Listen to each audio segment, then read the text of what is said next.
Fascist Hasina ২৪-এর গণ অভ্যুত্থানে দেশ জুড়ে নারকীয় গণহত্যা চালিয়ে চোরের মতো লেজ গুটিয়ে ভারতে পালিয়ে গেলে তার পদাঙ্ক অনুসরণ করে নিষিদ্ধ দল আওয়ামী লীগের সাবেক এমপি মন্ত্রীরাও একে একে দেশ ছেড়ে পালিয়ে যায়। ফ্যাসিস্ট ওবায়দুল কাদের কদিন আগে পালিয়ে যাওয়ার বানোয়াট সব কাহিনী শোনানোর পর এবার যেন ঠিক একই পথে হাঁটলেন ফ্যাসিস্ট হাসিনার দলের সাবেক মন্ত্রী শমশের রেজাউল করিম। এবার তিনি মিডিয়ার সামনে তুলে ধরেছেন তার পালিয়ে যাওয়ার কল্পকাহিনী।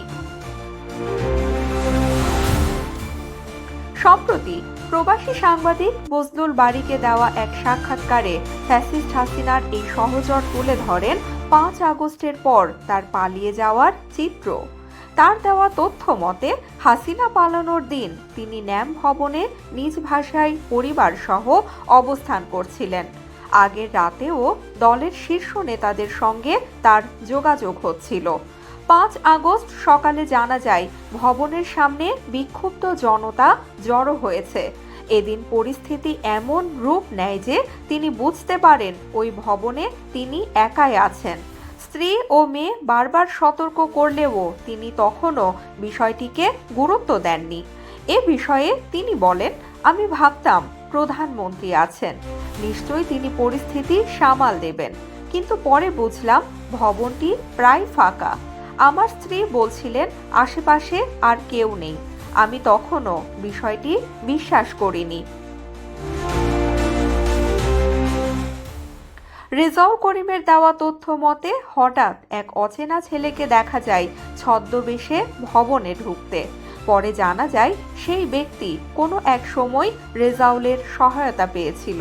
তার সহযোগিতায় স্ত্রী সহ তিনি বেরিয়ে পড়েন। একদম সাধারণ পোশাকে মাস্ক পরে অসুস্থতার ভান করে বেরিয়ে যান বাসা থেকে। এরপর আশ্রয় নেন এক আত্মীয়ের বাসায়, কিন্তু সেখানেও নিরাপদে ছিলেন না তিনি। রেজাউলের ভাষ্য অনুযায়ী ছাত্রলীগের এক সাবেক নেতা ও পরিচিত জন এসে জানায় তার মুক্তির জন্য ১২ কোটি টাকা দাবি করছে একদল অপহরণকারী। পরে দর কষাকষিতে ৫ কোটি টাকায় ছাড় দেওয়ার প্রস্তাবও আসে। বিষয়টি নিয়ে তিনি সেই ছাত্রলীগ নেতার বিরুদ্ধে মব সৃষ্টির অভিযোগ করেন। তবে চরম মুহূর্তে রেজাউলের অফিসে এক পিয়ন মোটরসাইকেল নিয়ে এসে তাকে উদ্ধার করে ত্রাতা হয়ে। সে সময় অপহরণকারীদের গাড়ি পেছনে ধাওয়া করছিল বলে দাবি করেন তিনি। পিয়নের সহযোগিতায় একটি গ্রামীণ এলাকায় গিয়ে লুকিয়ে থাকেন এই ফ্যাসিস্ট। পরিস্থিতি খারাপ দেখে তিনি নিজের পরিচয় গোপন রেখে ঘনিষ্ঠ কয়েকজনের সহায়তায় সীমান্তের দিকে রওনা দেন।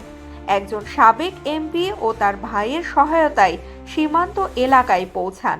সেখানেও তাকে কঠিন পরিস্থিতি পার করতে হয় বলেই এই সাক্ষাৎকারে জানান রেজাউল করিম।